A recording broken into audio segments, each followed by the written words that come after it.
I don't usually share this story with anyone. When I do, people give me that look like I'm making it up or maybe I've lost my mind. But I know what I heard in those quiet hours at Pine Grove Cemetery, and it still haunts me every single night. Took the night watchman job at Pine Grove about 2 years ago. It was perfect for me. I was finishing my degree online and needed something that would give me time to study. Plus, the pay was decent for basically walking around with a flashlight a few times a night. The old-timers who'd worked there for decades would joke around during shift changes. "Don't stay too late, kid," they'd say. The dead get chatty after sunset. We'd all laugh, and I'd roll my eyes. Typical cemetery humor from guys who'd been there too long. The first 2 weeks were completely uneventful. Peaceful even. I'd make my rounds at 10, midnight, and 2 a.m. Then spend the rest of the time reading or working on assignments in the small security office by the gate. Sometimes I'd walk among the headstones just to stretch my legs. The silence was actually nice. Then came my third week. It was a Tuesday night, unusually warm for October. I just finished my midnight round and was heading back to the office when I heard it. A whisper, so faint I almost missed it. I stopped, listening hard. Nothing, just crickets and the distant sound of traffic from the highway. I shook it off and kept walking. 3 steps later, I heard it again. A whisper like someone trying to get my attention from far away. "Hello?" I called out, sweeping my flashlight across the rows of headstones. Empty, no movement anywhere. I hurried back to the office, telling myself it was just the wind in the trees or my imagination working overtime. The next night was worse. The whispers started earlier, around 11 p.m. Still faint, but more distinct. I couldn't make out words exactly, but it sounded like urgent murmuring, like people having intense conversations just below hearing range. By Friday, I could hear them clearly. Voices, dozens of them, rising from the oldest section of the cemetery. Still whispers, but now forming words I could almost understand. I avoided that section during my rounds, taking the long way, around instead. The weekend shift was covered by another guard, and I was grateful for the break. I nearly called in sick on Monday, but I needed the money, so I went back, hoping whatever I'd experienced was just stress or lack of sleep. It wasn't. That Monday night, the whispers began the moment the sun set, and now they were saying my name. Michael. Michael. Soft, urgent voices calling from the darkness between the graves. I tried to ignore them, tried to convince myself it was just the wind, but wind doesn't know your name. Wind doesn't sound desperate. I did my rounds quickly, practically jogging between checkpoints. The voices followed me, growing more insistent with each passing hour. "Michael, help us. Michael." By 1 a.m., I couldn't take it anymore. I grabbed my flashlight and marched toward the oldest section, determined to prove to myself there was nothing there. The whispers grew louder as I approached. Dozens of voices, now all calling my name, all seeming to come from beneath the ground, from graves that hadn't been disturbed for decades. "What do you want?" I shouted, my voice cracking. "What do you want from me?" The whispers stopped. Complete silence fell across the cemetery. Then, slowly, they started again. But now they were all speaking in unison, a synchronized whisper that made my skin crawl. "You're one of us, Michael. You've always been one of us." I ran back to the office and locked the door, my heart pounding. I called my supervisor, told him I was sick and needed to leave. He wasn't happy, but he said he'd come replace me. While waiting, I pulled up the cemetery records on the computer. I don't know what made me do it. Some horrible curiosity or maybe a desperate need to make sense of what was happening. I searched for my own last name. 3 matches came up, all in the oldest section. All died in 1873, all with my exact name, Michael Andrew Thornton. My hands were shaking as I clicked on the records. There was a family plot, a father and 2 sons, all named Michael. All died on the same day. The cause of death was listed as cemetery accident. I looked closer at the employment records attached to the file. The father had been the night watchman at Pine Grove. The office door rattled then, and I nearly jumped out of my skin. It was just my supervisor. I left without explaining, drove home in a daze, and called the next morning to quit. I've tried researching my family history since then. tried to find any connection to those three Michaels from 1873. So far, nothing concrete. But sometimes, when I'm falling asleep, I hear them again, the whispers, calling my name, telling me I belong with them, telling me that sooner or later I'll return to Pine Grove, not as a watchman, but as one of them. And the worst part?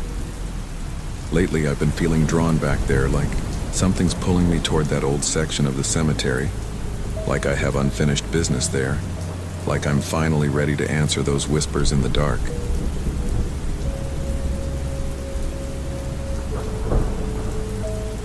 I've been the groundskeeper at Oakwood Cemetery for 37 years. I know every headstone, every family plot, every tree and shrub on these 40 acres. I've dug hundreds of graves in my time, lowered countless caskets into the waiting earth. I've comforted mourners, chased away vandals, and kept the grounds immaculate through all seasons. This place is more home to me than the small house I return to each night. But in all my years here, I've never experienced anything like what began 6 months ago, when I found the first gift. It was an ordinary Tuesday in April. Spring had finally taken hold after a brutal winter, and I was making my morning rounds, checking for damage from the previous night's thunderstorm. Near the oldest section of the cemetery, beneath a massive oak tree that predates the Civil War, I found a small object placed carefully on top of a weathered headstone. It was a wooden toy soldier, hand-carved and hand-painted, about 3 inches tall. The paint was faded but still showed the bright red of a uniform jacket, the blue of trousers, the black of boots and hat. It stood at attention, rifle at its side, a serious expression painted on its tiny wooden face. The headstone it rested on belonged to William Thomas Hargrove, 1845-1863, a young soldier who never came home from war. At first I assumed a descendant had left the toy as a memorial. It happens sometimes, family members leaving mementos for long-dead relatives, especially on anniversaries or holidays. But something about this felt different. The toy looked old, possibly as old as the grave itself, yet it hadn't been there the day before. I was certain of that. I know every inch of this cemetery, notice every change, every addition. I left the toy where it was, respecting what I assumed was a family's tribute. But I made a mental note to check the visitor log in the office to see who might have come to visit such an old grave. The log showed no visitors to the Hargrove plot. In fact, according to our records, no one had visited that grave in over a decade. The next morning, the toy soldier was gone. In its place was a different object, a small daguerreotype in a tarnished silver frame.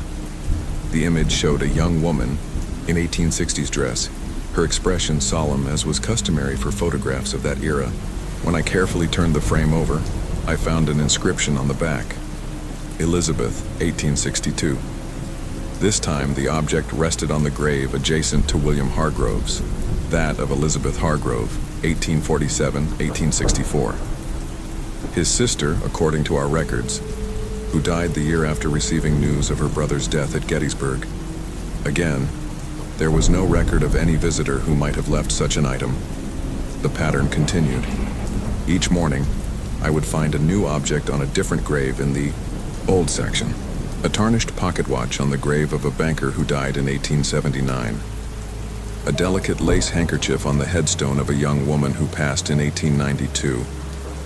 A small leather-bound Bible, its pages yellowed with age, on the grave of a minister from 1903. Each object seemed specifically chosen for the deceased, personal items that connected to their lives or professions. Each appeared overnight, with no explanation and no witnesses, and each disappeared by the next morning, replaced by a new gift on a different grave. I began documenting these appearances, photographing each item and noting the grave where it was found. I researched the deceased, digging through cemetery records and local historical archives. A pattern emerged. All the recipients had died young, or tragically, or alone. All had been largely forgotten, their graves unvisited for years or decades. It was as if someone or something was remembering those whom time had forgotten. I considered setting up cameras, but something held me back. This didn't feel like vandalism or mischief, it felt sacred somehow. A ritual I was privileged to witness but shouldn't interfere with.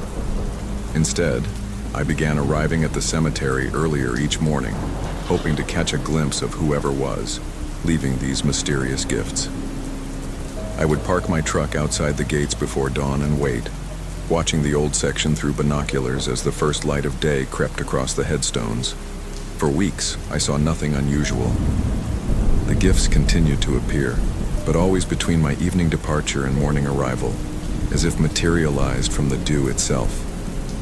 Then, on a foggy morning in late May, I saw her.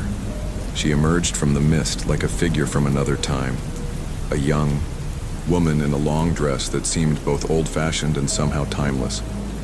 Her hair was dark, pulled back from her face, and she moved with a graceful purpose among the graves, pausing occasionally as if listening to voices I couldn't hear. Inti. Her hands she carried something small, that day's gift, I assumed. I watched, barely breathing, as she approached the grave of Catherine Wells, a young mother who had died in childbirth in 1912. The woman knelt beside the headstone, placed her offering, what looked like a baby's rattle, and remained there, for several minutes, her lips moving in what might have been prayer or conversation. When she rose and turned, I expected her to leave the cemetery, to finally reveal how she was entering and exiting without being seen. Instead, she walked deeper into the old section, her figure growing less distinct with each step, until the fog seemed to embrace and absorb her completely. I hurried from my truck to Catherine Wells' grave. The gift was there, a silver baby, rattle, tarnished with age, engraved with the initials, CW. But of the mysterious woman, there was no sign. I searched the entire cemetery, looking for footprints in the dewy grass, listening for the sound of the gate opening and closing. Nothing. It was as if she had vanished into the morning mist. That night, I couldn't sleep. The image of the woman kept returning, her old-fashioned dress, her deliberate movements, the way she seemed to fade into the fog. There was something familiar about her, something I couldn't quite place. The next morning, I positioned myself differently, parking inside the grounds and hiding behind a large mausoleum that offered a clearer view of the old section. Dawn came, slowly, the sun struggling to pierce through a heavy layer of clouds. As the cemetery gradually became visible in the gray light, I saw her again. This time, she was kneeling at the grave of James Thornton, a firefighter who had died saving a child from a burning building in 1923. She placed something on his headstone, a medallion of some kind, then pressed her hand against the carved letters of his name, her head bowed. I stepped out from my hiding place, determined to speak to her, to understand what she was doing and why. But at my movement, she looked up sharply. Our eyes met across the distance, and in that moment I felt a jolt of recognition. I knew her face. Before I could call out, she stood and backed away, her expression not fearful, but cautionary, warning me not to approach. Then she turned and moved quickly between the headstones, her figure blurring at the edges, becoming indistinct against the backdrop of monuments and morning mist. I followed, calling out that I meant no harm, that I only wanted to talk. But with each step I took toward her, she seemed to grow more insubstantial, more part of the cemetery itself than separate from it. By the time I reached James Thornton's grave, she was gone. The medallion remained, a firefighter's badge from the 1920s, tarnished but still legible, bearing the name of James Thornton's Fire Company. That night, I went through old photographs of Oakwood Cemetery, searching for the woman's face among the images of groundskeepers, administrators, and notable burials. I found her in a faded photograph from 1918, standing beside a freshly dug grave during the influenza epidemic. The caption identified her as Miss Eleanor Reed, cemetery caretaker's daughter, assisting during the crisis. Further research revealed that Eleanor Reed had died in 1919, one of the last victims of the influenza that had claimed so many lives. She was buried in Oakwood Cemetery, in a simple grave at the edge of the old section. a grave I tended regularly, but had never connected to the mysterious woman until now. The next morning, I went straight to Eleanor Reed's grave. It was a modest stone, weathered by a century of seasons. Eleanor Mary Reed, 1899-1919, beloved daughter. Someone had placed a fresh wildflower bouquet against the headstone, the same wildflowers that grew along the cemetery's eastern fence. Sat beside her grave as the sun rose, casting long shadows across the cemetery grounds. "I know who you are now, Eleanor," I said softly. "I know what you're doing for them." There was no response, no manifestation, no sign that she heard me. Just the morning breeze rustling through the oak trees and the distant call of birds awakening. But when I returned to the maintenance shed to get my tools for the day's work, I found something on my workbench that hadn't been there the evening before. A faded photograph in a simple frame. It showed a young woman in a white dress, standing beneath the same ancient oak tree that still dominated the old section of the cemetery. She was smiling directly at the camera, her eyes bright with life and purpose. Eleanor Reed, in the spring before the influenza took her. I understood then what was happening. Eleanor had loved this cemetery in life, had helped her father tend it during the worst of the epidemic, when the dead came faster than graves could be dug. In death, she had continued her caretaking in her own way, remembering those whom time and family had forgotten, bringing them tokens of their former lives, acknowledging their existence. And now she had acknowledged mine. From that day forward, I became part of Eleanor's ritual. Each morning, I would find her gift to the forgotten dead, photograph it, research the deceased, and learn their story. I began leaving my own small tokens at Eleanor's grave. A fresh wildflower, an interesting stone, once a small carving of a bird I'd made during the winter months when cemetery work was slower. These tokens would always be gone by the next morning. Accepted, I like to think. Occasionally, in the early dawn light or the evening dusk, I would catch glimpses of her moving among the headstones. Sometimes she would pause and look in my direction, a slight smile on her face, an acknowledgement of our shared stewardship.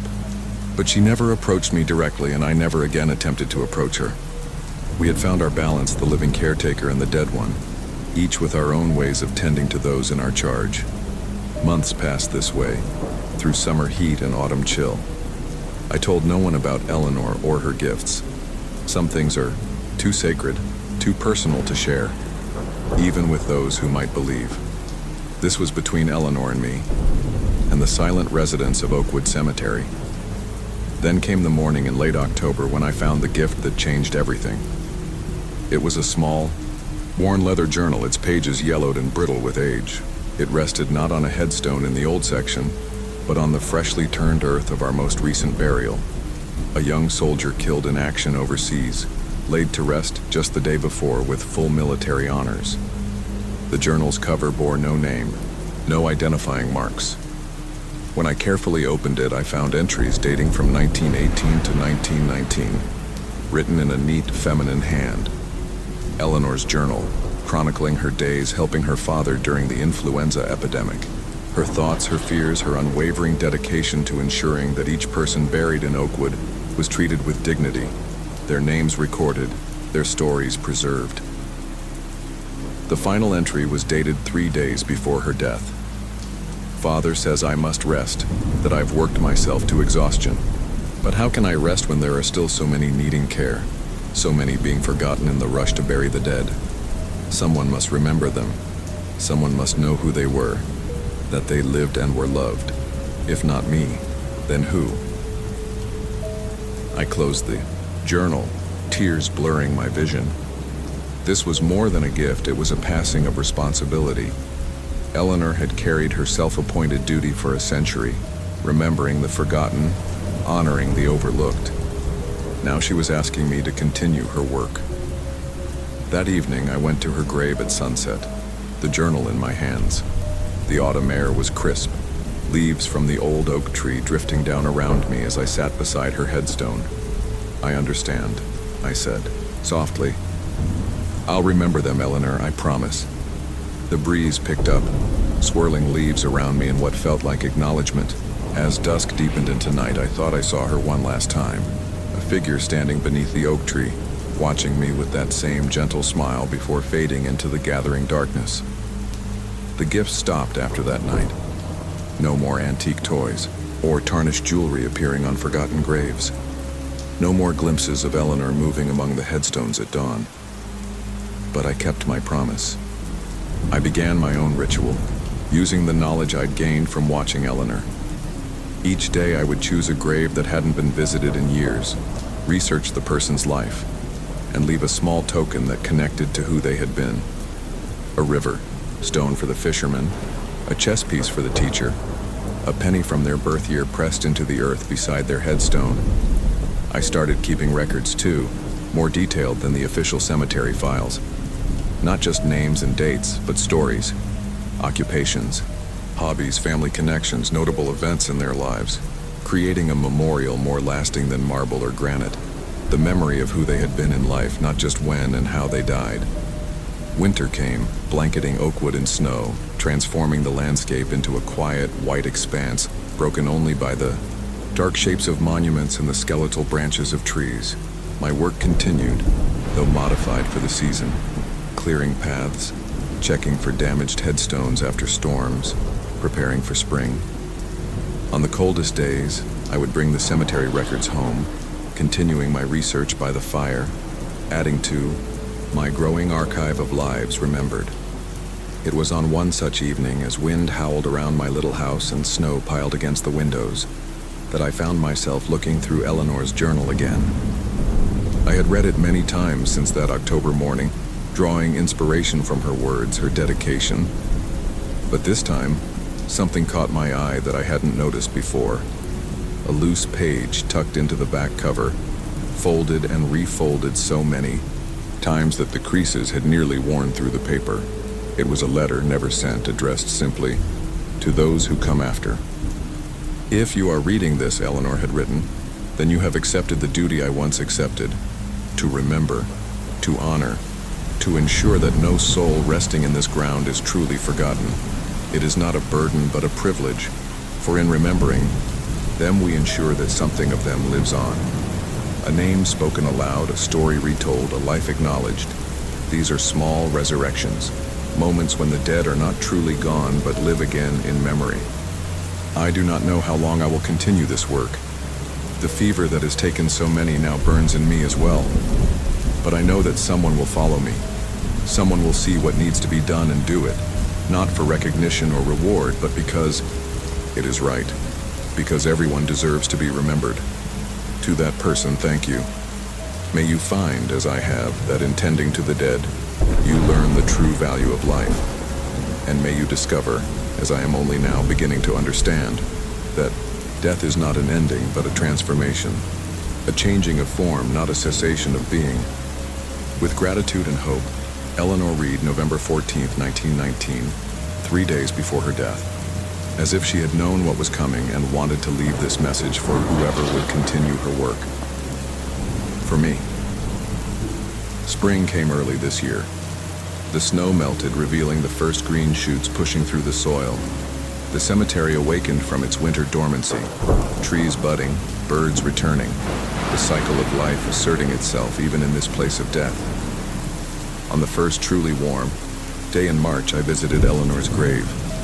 The morning sun cast long shadows across the grounds, dew sparkling on grass and stone alike.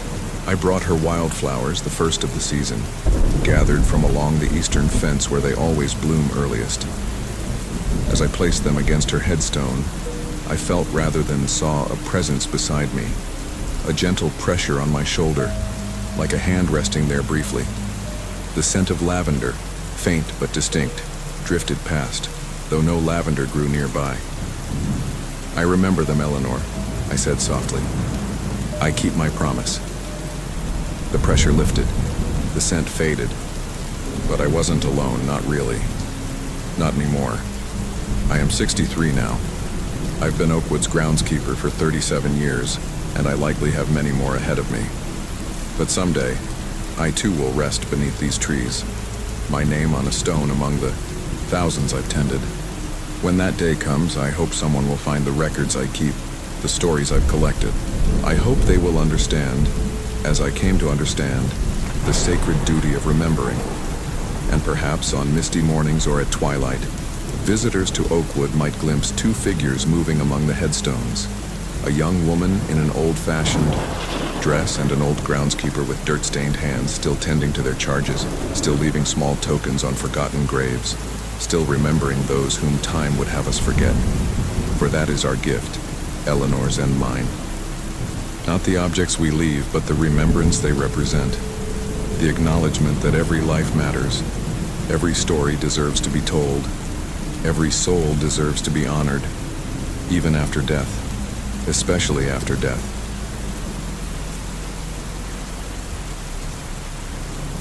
In 30 years of tending to the dead at Oak Ridge Cemetery, I've seen my share of the unusual.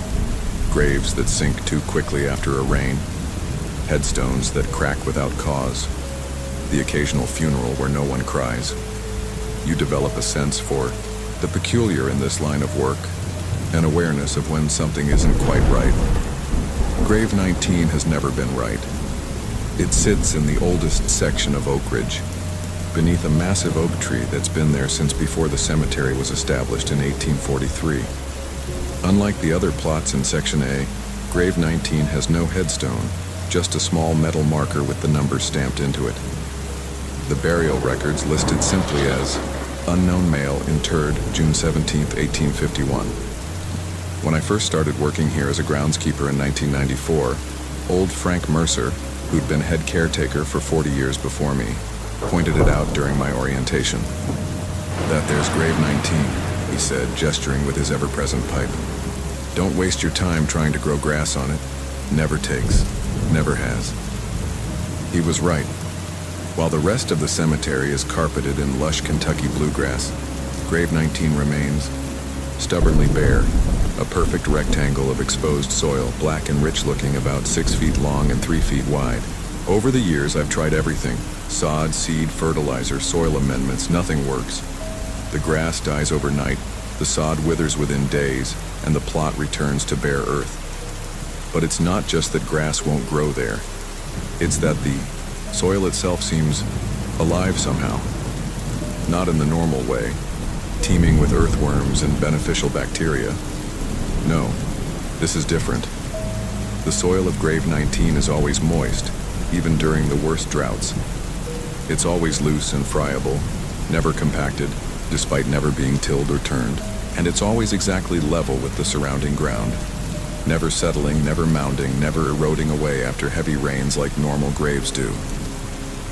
For years, I accepted it as just one of those cemetery mysteries, like the St. Elmo's fire that sometimes plays around the marble angels during summer thunderstorms, or the perfect circle of mushrooms that appears every autumn around the grave of Eliza Thornton, the woman rumored to have been a witch. But last spring, something changed. I was making my morning rounds when I noticed footprints leading to Grave 19, small like a child's, but oddly spaced, as if whoever made them had an unusual gait. They stopped at the edge of the bare soil. There were none leading away. That same day, I noticed something else. The soil looked different, disturbed somehow, though not in any way I could precisely identify. It just looked rearranged, as if someone had smoothed it over very carefully after digging. I mentioned it to Sheriff Gaines when he stopped by to pay respects at his father's grave. "Probably just kids," he said with a shrug. "You know how they dare each other to come in here at night." But I've seen plenty of vandalism from teenagers over the years. Toppled headstones, spray-painted epithets, beer cans scattered among the graves. This was different, more deliberate, more purposeful. The next morning, the footprints were gone, the soil once again perfectly smooth. But now there was something else, a faint depression in the center of the plot, as if something heavy had been placed there and then removed. I began paying closer attention to Grave 19 after that, checking it first thing each morning and last thing before locking the gates at night. For several weeks, nothing changed. Then, one evening in late April, as dusk was settling over the cemetery, I saw it. movement. Just a slight ripple across the surface of the soil, like the shiver that runs through water when a fish swims just beneath the surface. It lasted only a second or two, but I'm certain of what I saw. The earth moved. Not from an animal burrowing or a settling casket. This was different. More like breathing. I told myself it was a trick of the fading light, or perhaps a small tremor, though earthquakes are rare in our part of Kentucky. I almost convinced myself I'd imagined it, until it happened again the next evening, and the next, always at dusk. Always just a gentle ripple across the surface, barely perceptible, unless you were watching for it, always from the center outward like a chest expanding with indrawn breath. I began staying late, watching from the small maintenance shed about 50 yards away, which gave me a clear view of Grave 19. For 2 weeks the pattern held, a single ripple at dusk, nothing more. Then, on the 15th night, something new happened. The soil began to bulge upward in the center of the grave, rising slowly into a mound about the size of a human fist. It held that shape for perhaps a minute, then gradually subsided, flattening out until the plot was once again perfectly level. I didn't sleep that night, or the next. I told myself there had to be a rational explanation. Gas buildup from decomposition. Perhaps, though, that made no sense for a grave nearly 170 years old. Maybe an animal had burrowed in from the side, unseen. Maybe the heavy spring rains had created some kind of pressure system in the soil. I knew I was grasping at straws. The next day I did something I'd been considering for years but had never had the nerve to attempt. I took a soil sample from Grave 19. Just a small amount, scooped into a mason jar, enough to have analyzed. The soil was warm to the touch, warmer than it should have been, even in the May sunshine, and it felt different, almost silky, slipping through my fingers like fine sand rather than clinging like normal cemetery clay. I sent the sample to a friend who works in the agricultural extension office at the state university. Asked him to run a standard analysis, pH levels, nutrient content, the usual. 3 days later he called. "Where did you get this soil, Jim?" His voice had an odd tension to it. "Just a spot in the cemetery that won't grow grass," I said, trying to sound casual. Thought there might be something wrong with the soil composition. "Wrong isn't the word I'd use," he replied. "This soil is perfect. Perfect pH, perfect nutrient balance, perfect microbial activity. It's the healthiest soil I've ever tested. Should grow anything you plant in it." "But it doesn't," I said. "Nothing grows there." There was a long pause. "That's not all, Jim. There's something else in this soil, something I can't identify." "What do you mean?" "There are proteins present that don't match anything in our database, and the microbial population, it's not like anything I've seen before. These aren't normal soil bacteria. They're something else." He promised to send me the full report, but it never arrived. When I called to follow up a week later, he claimed he'd never received any soil sample from me, never run any tests, never called with results. His voice was flat, almost mechanical, and he ended the call abruptly. I didn't pursue it. Some instinct told me it would be unwise to press further. Instead, I installed a motion-activated trail camera on the trunk of the oak tree overlooking Grave 19. It was the kind hunters use to track deer movements, weatherproof and equipped with night vision. I set it to record video whenever it detected motion, hoping to capture whatever was causing the soil to move. For the first few days, the camera triggered frequently, squirrels running along branches, birds landing nearby, the occasional stray cat prowling between the headstones. Nothing unusual. Then, 5 nights ago, it recorded something different. The timestamp showed 3:17 a.m. The cemetery was dark, the grave visible only as a slightly lighter rectangle against the surrounding grass, illuminated by the camera's infrared. For the first minute of footage, nothing happened. Then the soil began to move. Not the gentle ripple I'd observed at dusk, but a more pronounced undulation, as if something large was shifting beneath the surface. The entire plot seemed to rise and fall in a slow, rhythmic pattern. exactly like breathing. This continued for approximately 3 minutes. Then the movement stopped abruptly, the soil settling back to its usual flat state. For several seconds, nothing happened. Then a hand emerged from the center of the grave. At least it looked like a hand. 5 elongated digits jointed like fingers, but too long, too thin. The skin, if it was skin, appeared smooth and pale in the infrared light. The hand rose about 6 inches above the soil. Fingers splayed as if feeling the air, then slowly rotated at the wrist in a full circle. After perhaps 30 seconds, it sank back into the earth, the soil closing over it like water, leaving no trace of disturbance.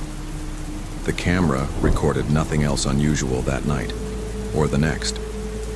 But on the third night, 3 nights ago, it captured something new. Again, the soil moved in that breathing pattern. Again, the hand emerged. But this time, it was followed by what appeared to be a face. I say appeared to be because what rose from grave 19 only approximated human features. There were indentations where eyes should be, a protrusion that might have been a nose, a gash-like opening in the lower portion that could have been a mouth. But the proportions were wrong, the features asymmetrical and fluid, as if not fully formed. The face rose until it was about 8 inches above the soil, turned slowly from side to side, then tilted upward toward the camera. The mouth-like opening widened, revealing nothing but darkness within. No teeth, no tongue, just a void. Then it sank back into the earth, followed by the hand. The soil settled, smooth and undisturbed once more. I've watched the footage dozens of times now. Each viewing reveals new details.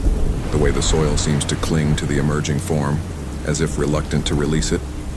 The subtle iridescence of the skin in certain angles of the infrared light. The fact that the hand, when fully extended, has 6 fingers, not 5 as I initially thought. But what disturbs me most is what happened yesterday. I was checking the camera, replacing the memory card with a fresh one, when I noticed something scratched into the bark of the oak tree, just above where the camera was mounted. 5 words, carved with what must have been a sharp implement. I know you see me the carving wasn't there the day before. I'm certain of it, and it was fresh. The exposed wood still pale and raw, not yet darkened by exposure to air. I almost removed the camera then. Almost walked away from the whole thing. But I didn't. Couldn't. Whatever is happening at grave 19, I need to understand. So I left the camera in place. Downloaded the previous night's footage as soon as I got home. What I saw has left me sleepless, writing this account as dawn approaches. The timestamp shows 2:43 a.m. The grave begins its now familiar breathing. Motion. The hand emerges, followed by the face. But this time they continue rising, revealing shoulders, a torso, all with that same pale, smooth appearance, all slightly malformed, as if whoever or whatever is emerging hasn't quite mastered human anatomy. The figure rises until it's sitting upright in the center of the grave, soil cascading from its form like water. It turns its face directly toward the camera and raises both hands, 6 fingers on each, in a gesture that might be supplication or might be threat. Then its mouth opens, wider than any human mouth could open, the lower jaw distending, impossibly, and it speaks. There's no audio on the trail camera, so I can't hear what it says, but I can see the movement of that mouth-like aperture, can see the deliberate pattern that suggests speech rather than random movement.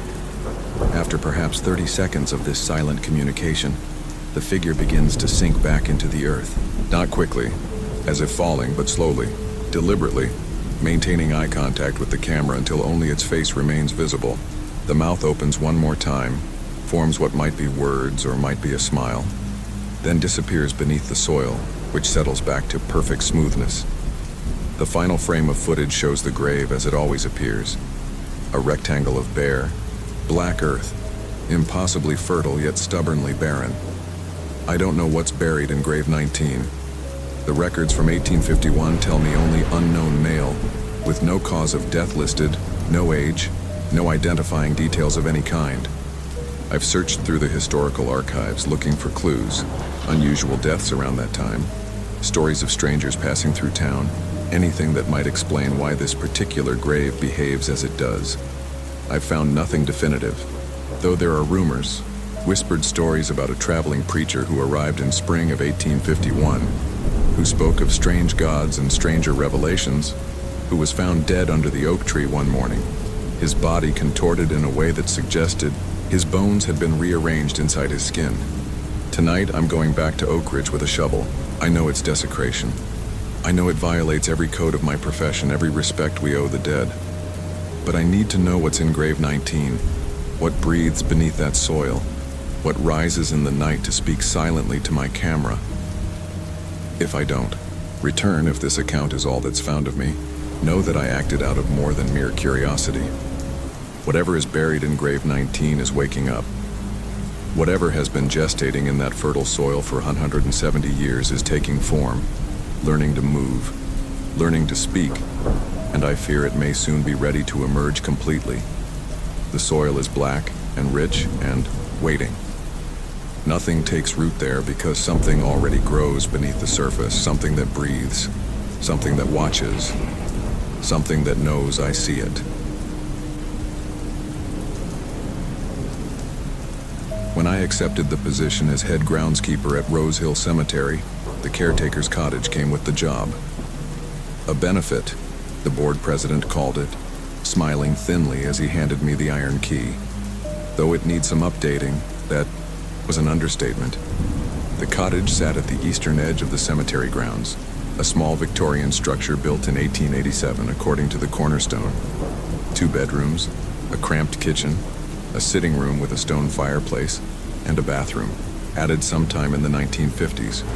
The plumbing groaned, the electricity was questionable at best, and the whole place smelled of mothballs and something else, something older and less definable. But the price was right, free, and the location convenient, a 30-second commute to work. Besides, after my divorce, I needed a fresh start, somewhere far from shared memories and familiar streets. A cemetery in a small town 3 states away seemed perfect. Martha Holloway, the previous caretaker, had died 6 months earlier. Heart attack while trimming roses, according to the board president. The cottage had sat empty since then. The cemetery maintained by a rotating crew of part-timers who didn't want the full-time position or the residence that came with it. People around here are superstitious, the president explained, when I asked why no one local had taken the job. They think living surrounded by graves is bad luck. I didn't share their concerns. The dead had never bothered me. It was the living who caused all the trouble. Martha's belongings had been removed by her niece, the only surviving relative, but the furniture remained. Heavy Victorian pieces that probably came with the house originally. I supplemented these with my few possessions, books, clothes, a decent set of kitchen knives, and my record collection with the vintage turntable my father had left me. The first few weeks passed uneventfully. I settled into a routine. Up at dawn to walk the grounds before visitors arrived. Maintenance tasks during the day, paperwork in the small cemetery office, then back to the cottage at dusk. The work suited me, physical enough to tire my body, solitary enough to give my mind space to heal. I noticed the mirrors on my 3rd day in the cottage. There were more of them than seemed necessary for such a small house. A large oval mirror in the entryway, a full-length one in each bedroom, smaller ones in the bathroom and above the fireplace. All antiques with ornate frames. They're silver, backing mottled with age. What struck me as odd was that each had a faded piece of fabric nearby, a scarf draped over the corner of the entryway mirror, a shawl hung on a hook beside the bedroom one, a hand towel conveniently placed near the bathroom mirror, as if the previous caretaker had wanted easy access to something that could cover them quickly. I didn't think much of it until I met Eleanor Pruitt. Eleanor was in her 80s, a cemetery regular who came every Wednesday to place flowers on her husband's grave. On my 2nd Wednesday on the job, she approached me as I was trimming around headstones. "You're the new caretaker," she said. "Not a question." "Yes, ma'am." "Daniel Keene. You're living in Martha's cottage." I nodded. Eleanor studied me, her eyes sharp behind thick glasses. Martha was my friend. 40 years she tended this place, knew every grave, every story. She paused. She tell you about the mirrors? The mirrors? In the cottage? She tell you to keep them covered after sunset? Something in her tone made the hair on my arms rise. No, she didn't get the chance to tell me anything. She passed before I took the job. Eleanor's mouth tightened. Well, I'm telling you now. Keep those mirrors covered after the sun goes down. Every one of them, don't forget, not even once. Why? I asked. But she was already walking away, her back straight despite her years. Just do it, she called over her shoulder. Martha knew. Why? I mentioned the encounter to Hank at the hardware store that afternoon when I went to buy paint. He chuckled. Eleanor's been filling newcomers' heads with cemetery lore for decades, he said. Don't pay her any mind. Half the town thinks that cottage is haunted. The other half thinks Eleanor is touched in the head. So there's no history with the place? No stories? Hank hesitated just long enough for me to notice. Well, there've been stories. Old houses collect them like dust. But nothing worth losing sleep over. I didn't press. Small towns keep their secrets close, I've found. They reveal themselves slowly, if at all. That night, I found myself looking at the mirrors differently. They were beautiful pieces, really. Craftsmanship you rarely see in modern homes. The large oval in the entryway had a frame of carved wood, painted gold with intricate floral designs. The full-length mirror in my bedroom stood on a swivel base of dark mahogany. The glass itself was imperfect in that antique way, slightly wavy so that my reflection seemed to undulate subtly when I moved. I remembered the cloths positioned near each mirror. On impulse, as the sun began to set, casting long shadows through the cottage windows, I took the scarf and draped it over the entryway mirror. I did the same with the others. The shawl over the bedroom mirror, a dish towel over the small one in the kitchen, the hand towel over the bathroom mirror. I felt foolish doing it, but also relieved, as if I'd secured the locks on doors and windows before a storm. That night I slept soundly for the first time since moving in. In the morning, I uncovered the mirrors, feeling slightly embarrassed by my concession to superstition. The day passed normally, a burial in the morning, routine maintenance in the afternoon, paperwork until dusk. I covered the mirrors again that evening, and the next and the next. It became part of my routine, like locking the doors. I didn't really believe anything would happen if I left them uncovered, but it cost me nothing to respect local tradition. Besides, there was something comforting about the ritual, a boundary between day and night, work and rest. 2 weeks passed this way. I settled deeper into my role at Rosehill, learning its rhythms and peculiarities. The oldest section, with graves dating back to the 1840s, required the most attention, leaning headstones to straighten, sunken areas to fill, invasive vines to control. I found I enjoyed the work, the tangible results of my labor, the quiet company of the dead. I began researching the cemetery's history in my free time, reading through the old record books stored in the office.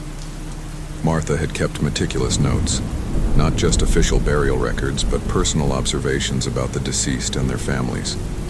Her handwriting was small and precise, filling the margins with details that had nothing to do with cemetery management, and everything to do with human stories. In one margin beside the entry for a burial in 1973, she had written, "Third caretaker this decade, mirrors claim another." I stared at the note for a long time, then flipped through the records looking for similar comments. I found several. 1952.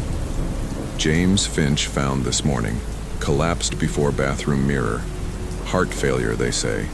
I know better. 1967. New. Girl forgot the mirror in the spare room. Lasted only one night, won't make that mistake again. 86. It's getting stronger. I see movement even in daylight now at the edges. Must be more vigilant. 2004. Replaced the mirror in the entryway. The old one cracked from center to edge overnight. No apparent cause. The new one shows more depth somehow. The final entry in Martha's handwriting was dated just 3 days before her death. It knows my name now, whispers it when I pass. I've covered every reflective surface, but it finds ways. The window at night, the water in the bath, my reading, glasses when I forget, always watching, always waiting. Eleanor will understand what to do when I'm gone. I closed the book, my heart racing. Part of me wanted to dismiss it as the ramblings of an isolated old woman, perhaps suffering from dementia in her final years. But another part, a deeper instinct, recognized the ring of truth in her words. That night I was particularly careful about covering the mirrors before sunset.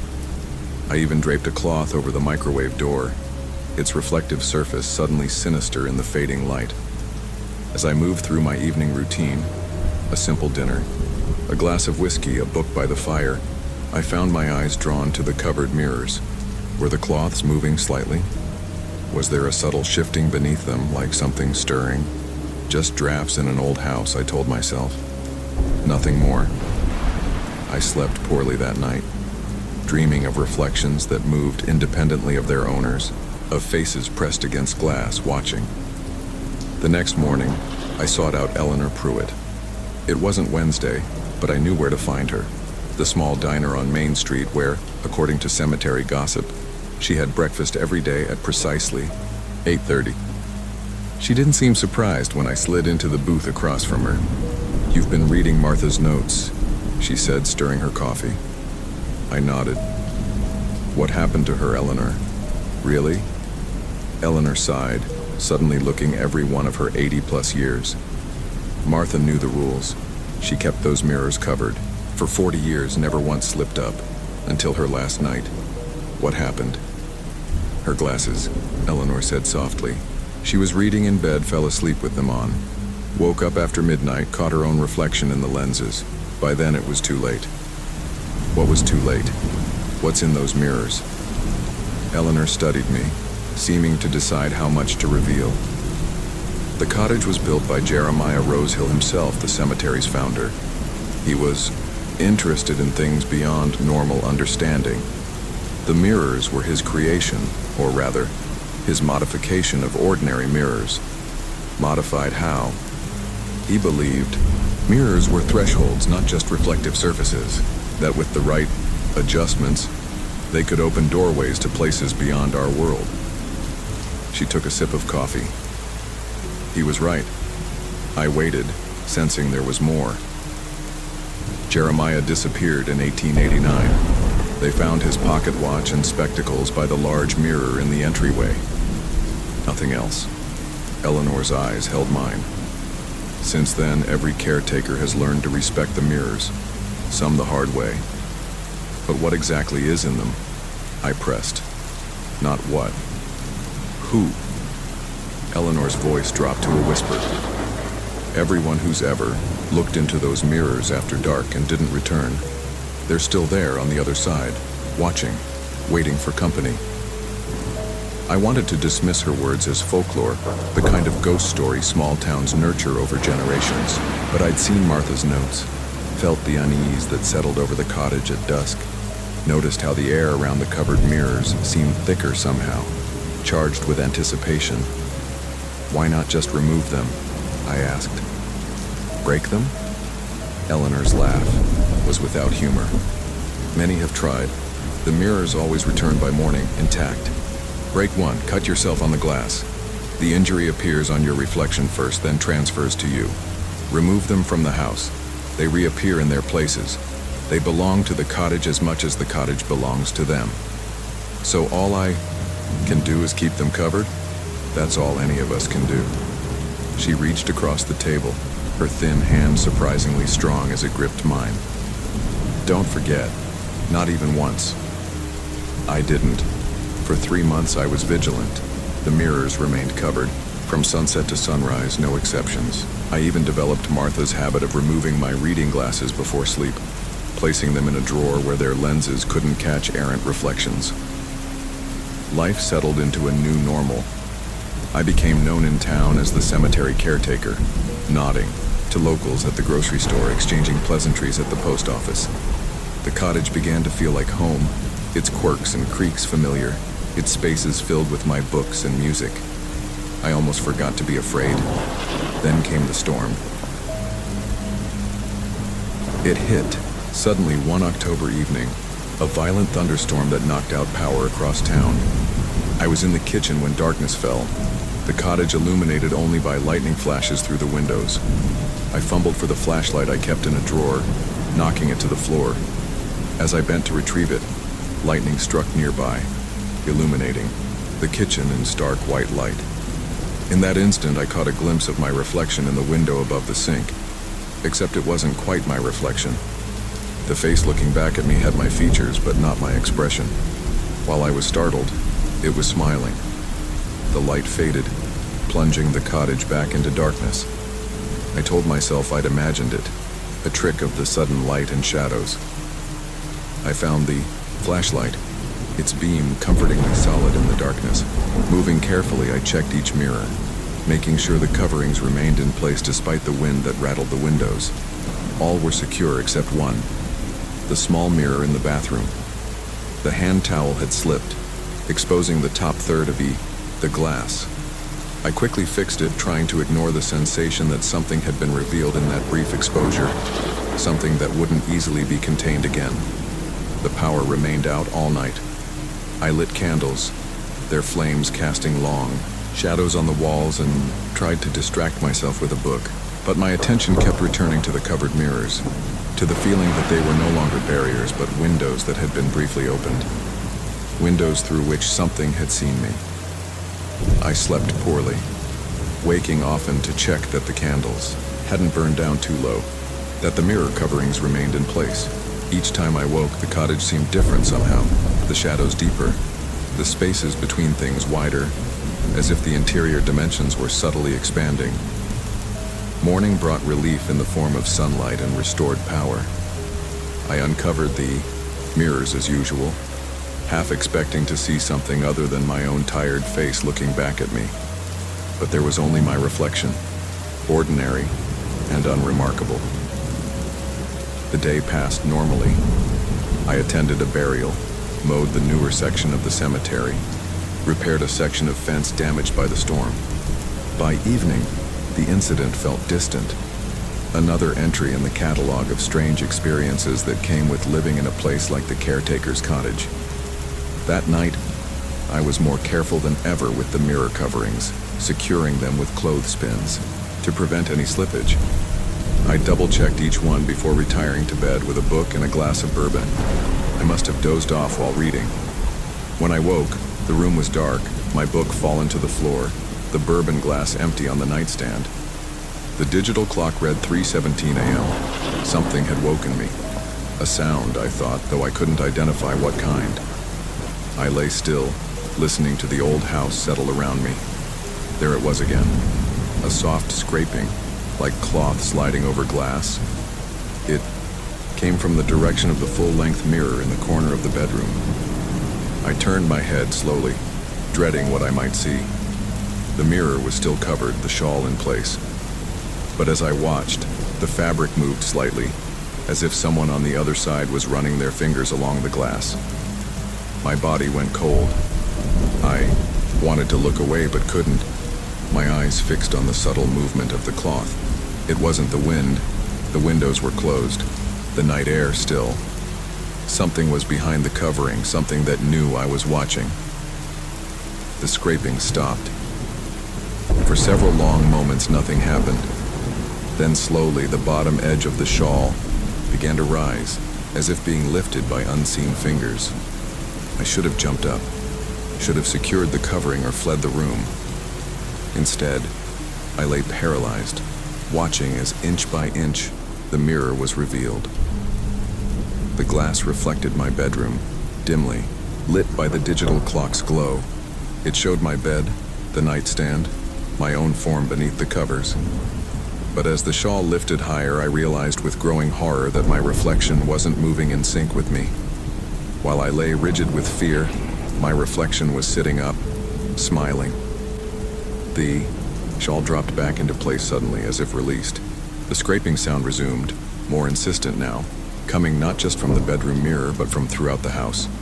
The entryway, the bathroom, the small mirror above the fireplace. all of them, covered but active, something moving behind. The glass. I forced myself to move, stumbling from the bed, fumbling for the light switch. Nothing happened when I flipped it. The power was out again, or something had disabled it. The scraping grew louder, joined now by a soft tapping, like fingernails against glass, tap, tap, tap, asking to be let in or let out. I had to get out of the cottage. I made my way to the bedroom door, feeling along the wall in the darkness. My hand brushed against something cold and smooth, the small decorative mirror I'd forgotten about, the one hung beside the door. It had never been covered. In the dim light from the window, I caught a glimpse of movement in the glass. Not my reflection, but something else, something that wore my face like an ill-fitting mask. Its eyes met mine, and it smiled, a too-wide grin that split its face unnaturally. Then it reached toward me, its hand pressing against the inside of the glass, the surface bulging outward as if the mirror had become flexible, a membrane rather than solid matter. I ran. Through the dark cottage, past the covered mirrors with their scraping and tapping, out the front door into the cool night air. I didn't stop until I reached the cemetery office, where I spent the remainder of the night, with the lights on, jumping at every sound. When dawn broke, I forced myself to return to the cottage. Everything appeared normal. The mirrors still covered, no sign of disturbance. With shaking hands, I removed the coverings, half expecting to see something other than my own reflection. But there was only me, pale and disheveled from the sleepless night. I spent the day in a daze, going through the motions of my work while my mind circled endlessly around what had happened. Had it been a nightmare, a hallucination born of suggestion and isolation? Or had I glimpsed what Martha and all the caretakers before her had known, that the mirrors in the cottage were not mere reflective surfaces but portals to somewhere else, inhabited by entities that wore our faces but were not us? I called Eleanor that afternoon. "I saw something," I said when she answered. "In the mirrors." A long silence. Then, "You forgot to cover one. A small one by the bedroom door. I didn't even realize it was there until last night." Another silence. "You need to come see me," she finally said. "Not over the phone." An hour later, I sat in Eleanor's small living room as she poured tea with shaking hands. "Martha warned me this might happen," she said. "The mirrors are getting stronger, harder to contain." "What exactly are they?" I asked. "What did I see last night?" Eleanor set down her teacup. Jeremiah Rosehill called them reflections. Not our reflections, but entities that exist on the other side of mirrors. Normally, they're bound to mimic us, to move as we move. But Jeremiah found a way to loosen that bond, to give them a degree of independence. Why would anyone do that? He believed they had knowledge, secrets from beyond our world. He wanted to communicate with them, learn from them. She shook her head. He didn't understand what he was dealing with. Which was what? Hungry things, Eleanor said simply. Things that want what we have. Physical form, autonomy, life on this side of the glass. Each time someone looks into those mirrors after dark, the boundary weakens. The reflections gain strength, become more independent. If one ever breaks through completely, she didn't finish the thought, she didn't need to. "How do I stop them?" I asked. "You can't. No one can. The best we've managed is containment, keeping the mirrors covered, limiting their access to our world." She leaned forward. "But now that you've seen them, really seen them, not just glimpsed movement at the corner of your eye, they've seen you too. They know you, and they'll be watching for any opportunity." "I can't stay in that cottage," I said. "No," Eleanor agreed. "You can't. No one can. Not safely. Not anymore. Martha was the last who could manage it, and even she." She trailed off, then seemed to come to a decision. "There's only one way to end this. We should have done it years ago, but Martha couldn't bring herself to destroy her home." "Destroy? You mean burn the cottage?" Eleanor nodded. "Fire purifies. It's the only thing that might break the mirror's hold permanently. But the cemetery board, my job, I'm on the board, Eleanor interrupted. We've known this day might come. There's a fund set aside to build new caretaker accommodations on the western edge of the property, far from the old cottage site. Your position is secure. I stared at her, realizing this had been planned for years, perhaps decades. A contingency, for when the mirrors finally became too dangerous to contain. When? I asked. Tonight, Eleanor said firmly. Before they grow any stronger. Before they find another way through. We waited until well after midnight, when the town was asleep. Eleanor brought her nephew, a fire chief from the next county, over who apparently knew the cottage's history and had agreed to help. We worked methodically, dousing each room with gasoline, paying special attention to the mirrors, which we left uncovered.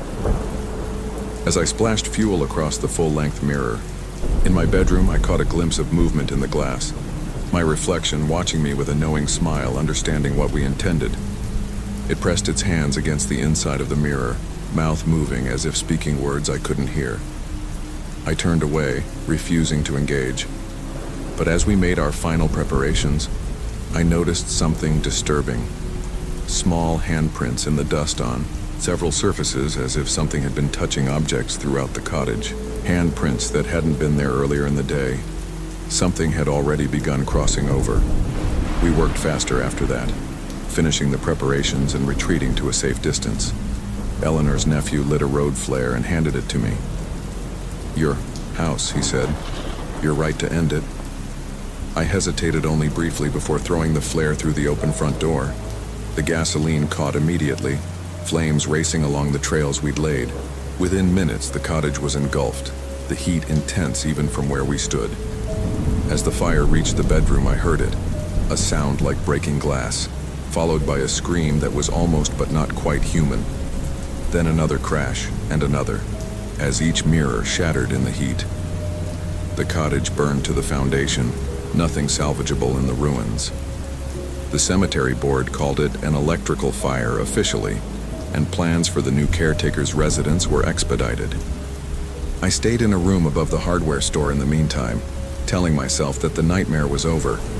But sometimes, catching my reflection in a store window or the rearview mirror of my truck, I notice a slight delay in its movements, a hesitation before it mimics my actions.